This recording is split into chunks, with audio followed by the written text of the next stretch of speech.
who I've been following for the last so many years, and I find that he's at the top of the wave or at the start of a wave of what's been coming at us because there's been so many changes over the last few years, and I find David's always been there at the top of the wave or thereabouts. So in that respect, I'd like to call him as a visionary, but he's got so much to share and such a wisdom. He'd be what I'd term as the new human. He'd be like a way shower. He's sort of bringing in this new energy and being an example for the rest of us as to what how we can live our life. And maybe it's something that we haven't thought about, but it's when you know that you have something inside and you're not quite sure what it is, but you know that you're not resonating what you're being told out there, and you feel there's something inside of you that's important that has to be brought through to the world, that has to be birthed. So listen to what David has to say because you might get some insights as to how you convert what's inside of you and to bring your true self forth and share your wonderful self with us. So David, good afternoon, good evening. I think it's probably afternoon where you are. It's first thing in the morning here. Oh, first thing in the morning. Oh, I'd lovely to be on this call with you, Declan. lovely stuff.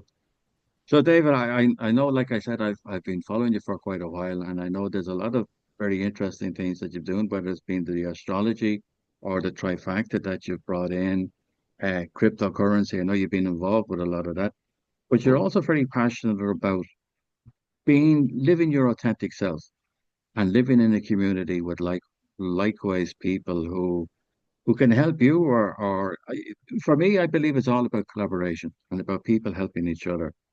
Maybe you'd like to talk a little bit more about like that, if you feel Absolutely. called to. Yes.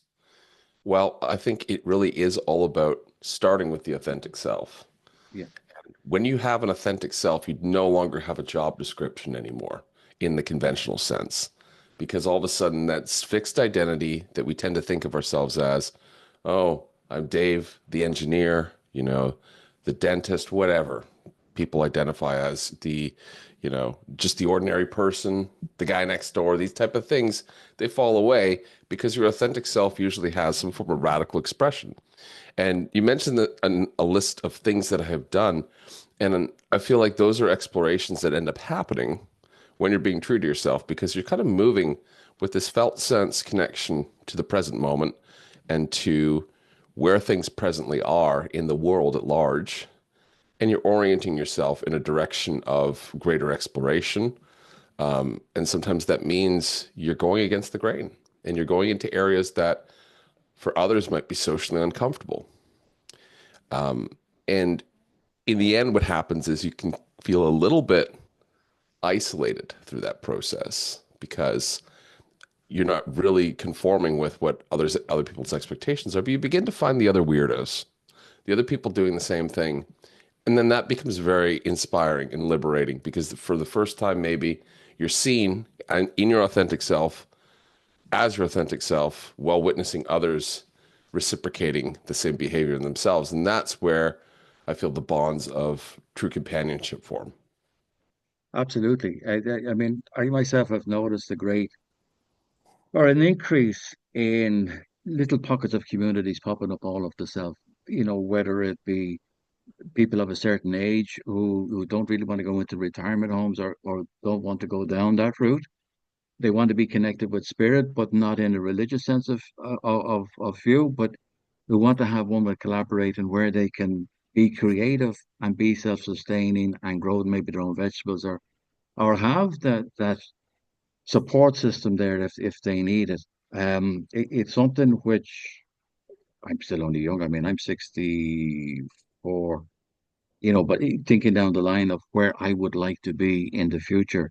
And I know for me personally, I would like to be in some sort of community like that. And I know there's a lot of them popping up all over the place. Hmm. But I was listening to something that you were saying there today um, about the authentic self and about how old systems are falling apart and Hmm. where we really need to be true to ourselves and to hold on to our vision as to what our life would like to be. It's I think so many people have been programmed into thinking a certain way, and to be in a certain way that now all of a sudden it's like, no, hang on, that's not me. That's not who I am. I have this other thing that I need to get out there. Um, you have great systems with the trifecta and the astrology tools that you use to help other people. Maybe you'd like to talk about that to give some people an idea. Well, believe it or not, everything I do fits together, Declan. And you might ask, well, how do people coming together and astrology fit together? And I'll explain to you why. So really, the biggest issue we face is that we live in a modern anonymous culture where we're people that effectively are, grown up to produce something in society that we emotionally might feel disconnected from, and then create our own sort of financial abundance, get old, and then pay somebody to take care of us, which is what you described, the retirement home pathway. And hopefully if you have some family that could also help. But there's no more meaningful coming together in this. And a lot of the things and a lot of the stresses that people go through, they're solved by being around other people, and actually being quite vulnerable with other people and real with other people. And you could say with connections that are more intimate in that people are raw and honest with each other. So that's where the movement towards community happens. And, it may happen in many different ways. For instance, I run an online community. I've also explored different communities over the last 20 years. And one of the things I noticed, physical communities, is that a lot of the people that are drawn to these type of things, at least now or initially, come from an earnest kind of longing for that kind of connection and for uh, a way to sort of explore a different form of culture, maybe one that's more back to our roots, so that's more natural for the human biology. However, there's also a lot of new considerations that come up when you're being authentic, and sometimes those areas of yourself that are unhealed, that have been traumatized, that have been unexplored, or that are being run by our shadow aspects get in the way. And a lot of the times these communities can fall apart due to internal politics and internal dynamics that's caused by people having unresolved business within themselves. So, so the point of using the tools that I've created, they're diagnostic tools for one's soul, so that people can really understand and be honest with themselves, the areas where they have strengths and they have gifts to share, and the areas that need a little bit of healing or attending to or resolving in order to be authentic with themselves and in environments with other people. So this is very important that people undergo some sort of um, a self-awareness process at a deeper level so that they're not operating out of what I call religious thinking. Religious thinking is different from the cultural religions of the world. It's basically a type or approach of thinking um, that involves dogmatism, and people tend to kind of stand up for it or fight for it without even knowing why sometimes. If you really kind of poke at a person's argument for why they believe in something, you'll see that it's of an emotional nature or a fabricated nature, but it's also quite stuck in them. I guess the most obvious example here is between two different religious factions. People will kill each other Exactly. over their freaking religion. And at the same time, if they took a step back, they'd see that they're probably at the base of that religion is a search for a connection with a higher power that's intangible and pretty much invisible, than they all feel in their own subjective ways in life. And if people stood back and realized that, they would actually realize they have much more in common than they do that's different. Yeah. Yeah. I mean, I suppose the religions have so much to answer for. And especially when they're, programming people into encouraging you not to feel, especially like you mentioned, the shadow side or the dark side. For we're all light and dark. We all have both, and it's all about finding the middle road and about balancing everything, but not denying the dark side of it. What most religions would tell you, oh, that's wrong to be getting angry. It's wrong to be Oh thinking yeah. about this or thinking about that. And they're the parts that we need to heal, and they're the parts that we need to recognize and Yeah. and to incorporate them into ourselves, but not to be operating from it, but to know that it's there and to the middle road. Yeah, It's of keeping course. everything in balance. And that's exactly what. needs to happen with people is that when they kind of change their mindset and they allow themselves to explore their shadow side, for a little while, it can get a bit messy, maybe. Yeah. Maybe a person who was once passive and quiet is now being confrontational and reactive temporarily as Yeah. that energy that was previously held down comes to the forefront. And w- that's an important thing to happen because when we allow that to happen, that's sort of the first layer of becoming our authentic selves in the way we suppressed it or denied it.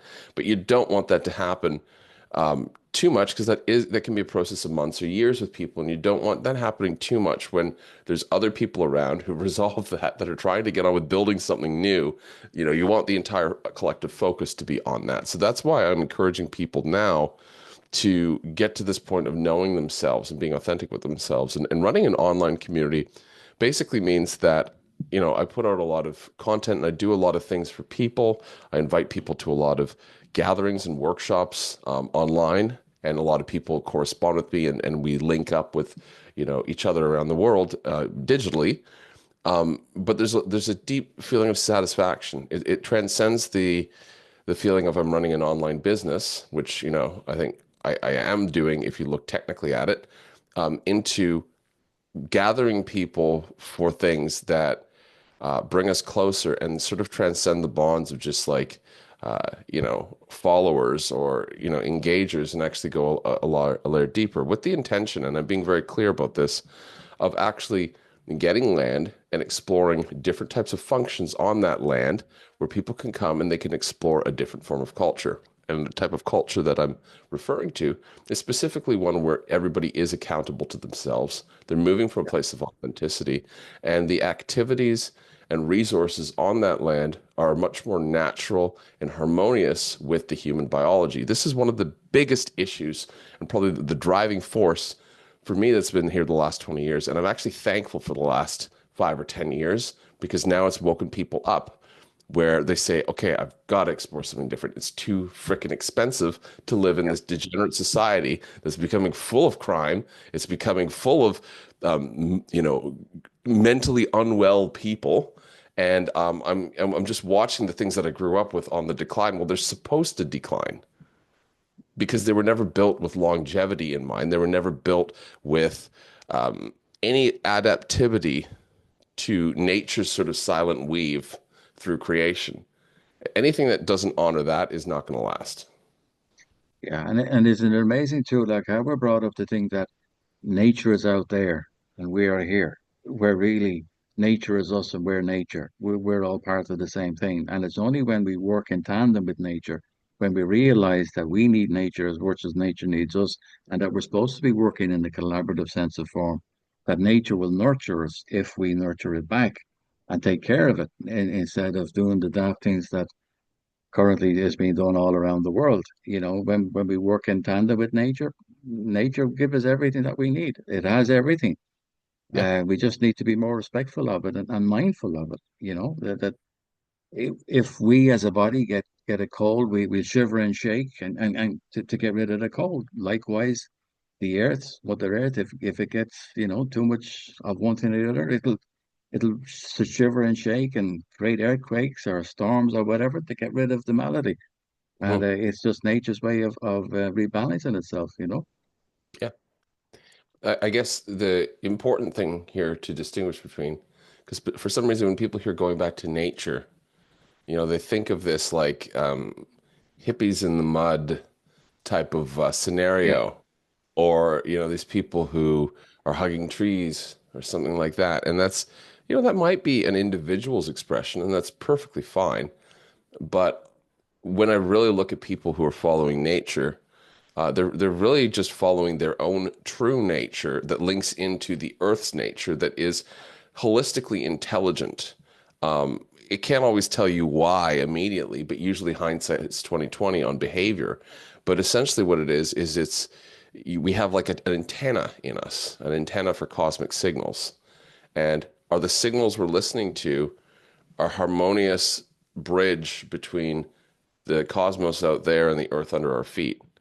Because if we're here to actually service the evolution of the planet, then naturally we're going to be tapped into the most relevant themes of today to do so. And so that's really how I define nature is this process of assisting creation with its evolution, including the evolution of ourselves. And Exactly. yeah, and in this day and Yeah. age, um, especially with thousands of years of religious thinking, we have deviated and phase locked ourselves into what I call an off-axis reality. And what I mean by that is off-axis from truth. So it's a facsimile of nature's reality, Yeah. and it has physical dimensions and it has non-physical dimensions, meaning that there's spiritual systems in this, there's intellectual ideologies that are underpinning the entire thing.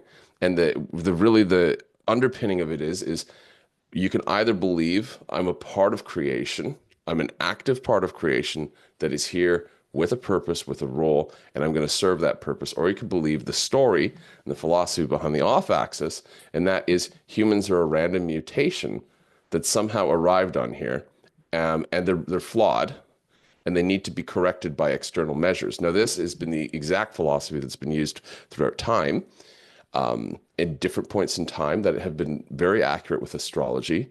We'll see that there's different belief systems. So about 4,000 years ago, humans are flawed and they need the powerful leader to guide them. And so the powerful leader says, I'm going to take over. I am Amon Ra, and I'm going to ride these chariots across the Middle East, and we're going to wipe out all the other nations so that my dynasty will live forever, and you'll worship the statue of me and you'll find God. Okay, that's what people believed 2 to 4,000 years ago. And then Jesus, Buddha, and Muhammad showed up, Yep. and then people believe, oh, okay, these guys were fine, by the way. It was the crafty people who built a whole marketing and sales thing around that. The narrative around it. Yeah. Yeah, and it was really in the case of the West, it was to hold the Roman Empire together. And when people realized that this was basically a control mechanism, and that the entire religion was crafted, at a council meeting by a guy who believed in sun worship, Yeah. then they start to basically realize, what am I reading on Sundays? But the next 2,000 years basically was this use of, okay, you are flawed, you are sinful, you need um, an intermediary, a priest, a Yep. clergy person, a pope between you and divinity. And now they're saying the human biology is flawed. Now we're switching again. And this is the last 50 years. The human biology is inherently flawed. Henry Kissinger came out and said humans are a bunch of useless consumers. It's this very disparaging look on people. And you know what? People have filled that role. People have done a good job of buying into that and behaving as if they were that. So that's the lie that humanity's buying into when they believe that they're flawed. And you see these people protesting now on the woke side. If you really ask them, and this is really why I don't like a lot of the movements and stuff that come out on a more mainstream, is because they're all underpinned by this idea that humans are somehow inherently flawed, that we're bad, that one group is bad over another group. Yep. You know, My God's people. better than your God. Not, it's kind of that, but it's not. It's because we come from a religious background, it ends up becoming that. But now the God is sort of, you might hear anything. It's your genes are bad. We've got to correct your genes. Your skin color is the oppressor, and you are bad, and you did things wrong. Specifically, that's where the narrative turns. You should feel bad for the things that happened to other people on this planet for reasons that actually are hidden. Because let's face it, if we were all put together on equal grounds, nobody would be racist. Nobody Yep. would be harming anybody else for any reason. That hierarchy forms when we're placed into a carefully defined system that creates competitiveness, and that basically tries to utilize certain groups or extract from certain groups in order for there to have an elite class that gets to benefit. Yeah. This, And I just want to add, so this isn't a conspiracy theory. I studied philosophy in university, and one of the best things is that I heard was oppression began when the first fence went up. yeah. Oh yeah. Absolutely. And I suppose in many ways that years gone by, maybe that's what was needed for people to evolve. But I'm a firm believer that we are evolving all of the time. We're not the same as the man that was walking around here 100 years ago. Is that we have these genes which are kicking off. Our DNA is changing continuously, Yeah. and where it's about you being your own guru, your own Buddha, by making your own direct connection with whoever it is that you believe in, whether it be God, spirit, the great universe. Everyone down the line has believed in something, but to make your own connection and to know that we are perfect as we are, and that our role in life is to experience life in whatever shape or form it is, and to create along with nature, to leave this world in a better place than it was when we got here, Mhm. and through, because life is all about expansion. So we're continuously expansive, we're continuously evolving, and it's to know that, yeah, you are a creator and you're here to create. Mhm. We I have think all these gifts. that's one of the biggest ones. And I hear this a lot from people. I'm not creative, they'll say.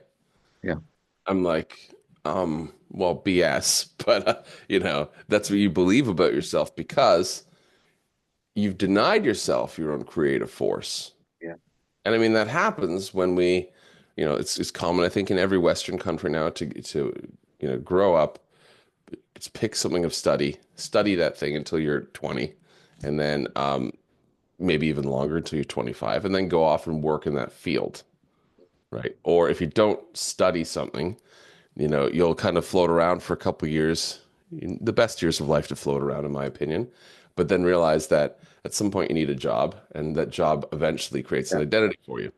That's the most typical story in society. And then there's plenty of people too who fall through the cracks that actually feel I'm unseen.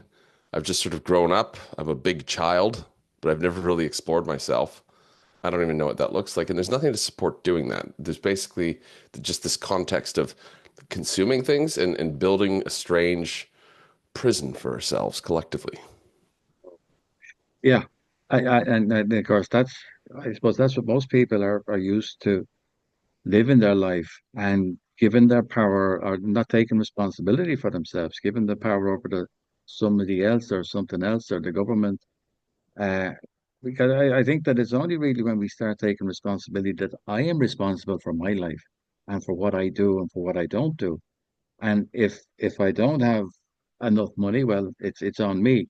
But Mhm. that I have the ability, that I have everything inside of me to create a better life for myself, to be better, to do what I love to do. And we all have this thing. It's just we need to sort of look inside, not always be continuously looking outside and expecting somebody else to make us happy, somebody else to look after us, and somebody else to, to make sure that there's whatever, that my needs are being met.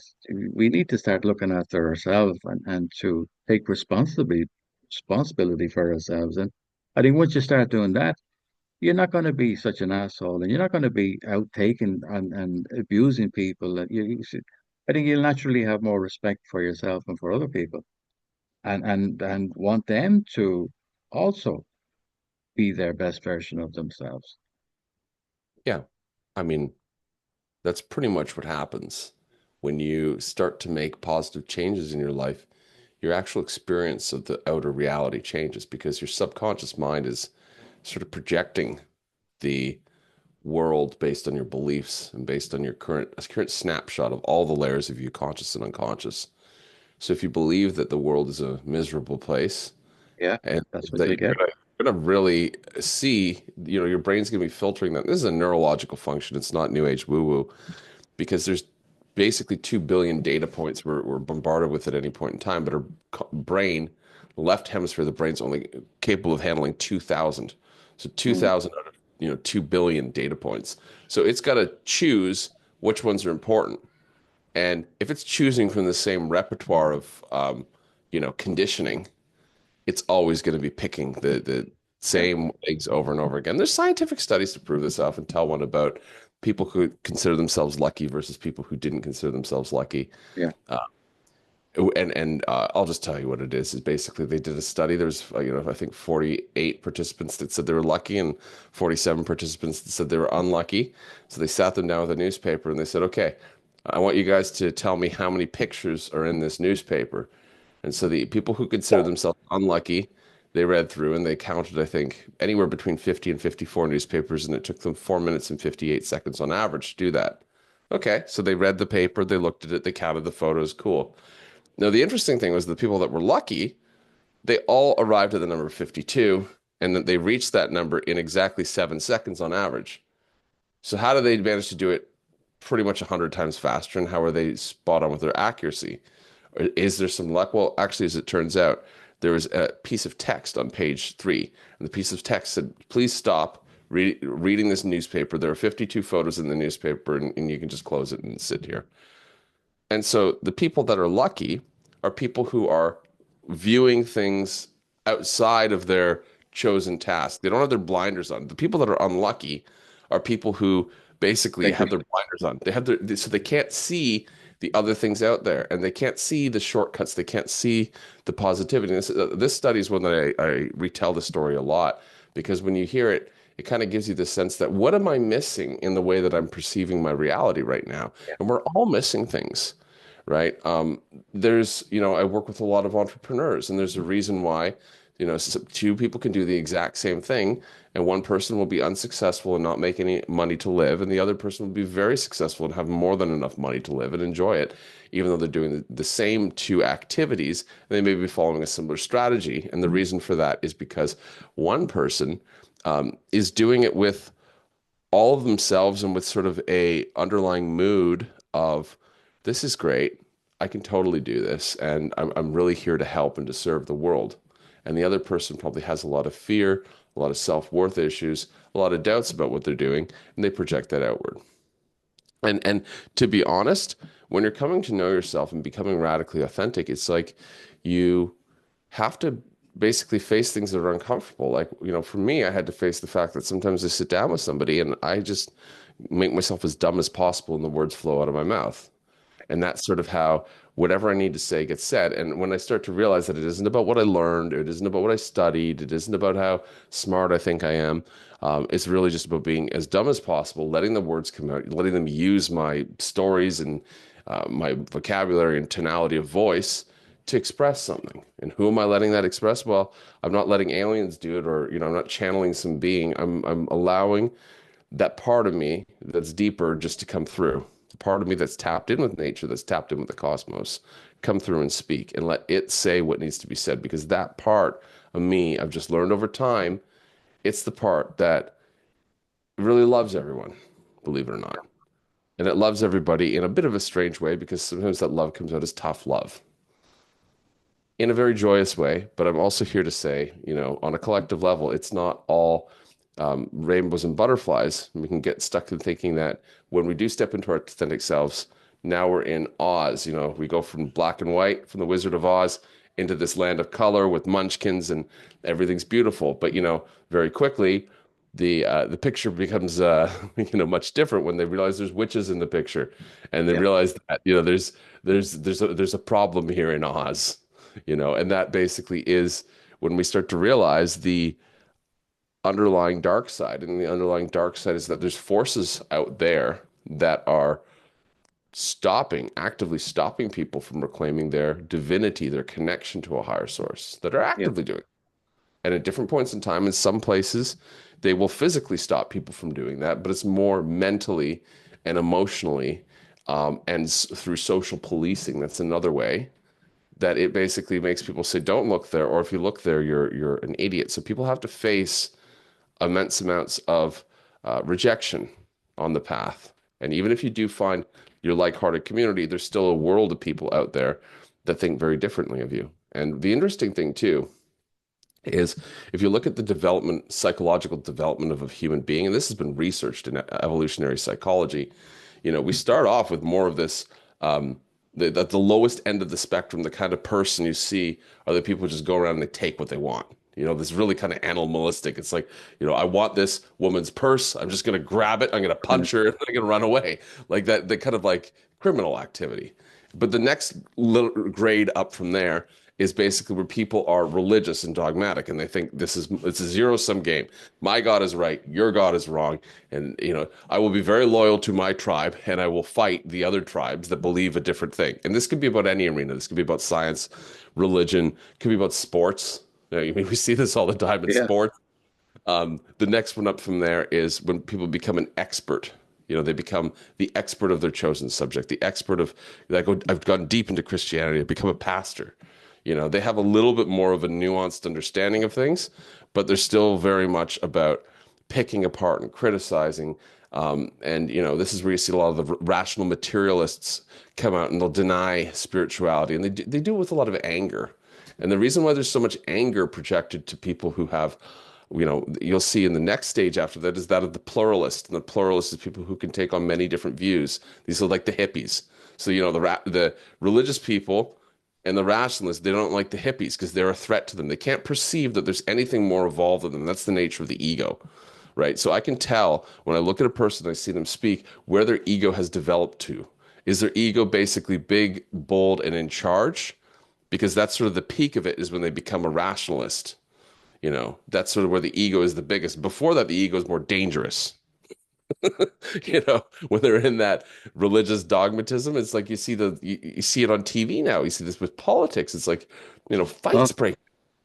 crazy, I crazy. mean, you live in a country where, not too long ago there's people killing each other Mm.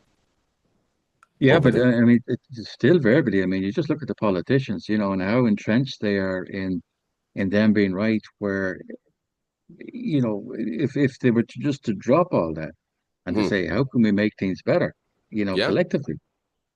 Uh, no, we just keep going around and around in the same And old. exactly. And the other thing too is that I've come to the point where there's absolutely no reason we need to continue living alongside of these in the same society with Mm, people who are going to be just unwilling to make any change or meaningful change, and they're just going to get in the way of any efforts. Because absolutely. the way I see it is gather the people who want something different, Yeah, get us together, figure out the red tape for keeping us close together physically so we can, communicate, talk, create what's called dual power. Because let's face it, nowadays there's much more of a likelihood of something collapsing in the global supply chain, whether it be through a pandemic or, a cyber attack or weather, extreme weather. So it's yeah, just a good idea to have even in your neighborhood sort of a bit of a network worked out. I happen to live in places where there's a lot of local farmers, and there's a good reason for that. Because being around local farmers means I'm eating food that's more or less uncontaminated, or less contaminated, I should say. And beyond that, if anything were to go wrong globally, or at a larger scale, or food were to become scarce in any way, that is taken care of. And it's not just the farmers, it's the artisans, it's the people who can make things again. And if we go back to local economies, we'll see that we have not only a better satisfaction of higher quality of goods, we'll have better connections with each other, we'll feel more fulfilled at a social level. Addictions will decrease because now we're getting met emotionally and yeah, socially with other people.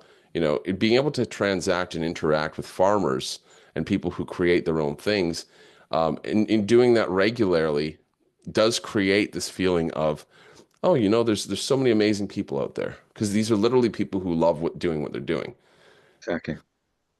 And for the most part, most of them, I know down here anyway in West Cork, there's some wonderful people making all sorts of wonderful food with little or no chemicals, and they're all bespoke and they're all very interesting. And it's people like that need to be more supported rather than here we have a tendency to hinder them. Oh, you can't do that. It has to have this in it. You can't have live food because it's somebody might get sick. So the rules and regulations that we put in place to hinder somebody who wants to create something that's of benefit to us all is crazy. But things are changing more and more, or changing there slowly, but Well, more and I'll more just people are adopting that way. if society tries to grasp harder at people, and so the Mm, rules become clamping's the grip, people are going to stop listening. And I've already seen yeah. that here. That people just in Canada, where I come from, people are very much by the book. They used to be, and then Mm, when the rents go up and the food prices at the grocery store up, the wages stay the same. It's more crowded. Homes are expensive. People just stop listening to that because yeah. they're hurting too much. And that pain is actually a very good catalyst because that gets people out of that mindset and out of the mindset of, oh, I need to follow the rules. You don't actually need to follow the rules. The rules there are, especially if they're immorally based, Exactly. because the That's people good. enforcing them are humans still. And as long Yeah, as there's humans enforcing them, you know, they realize that these things are stupid.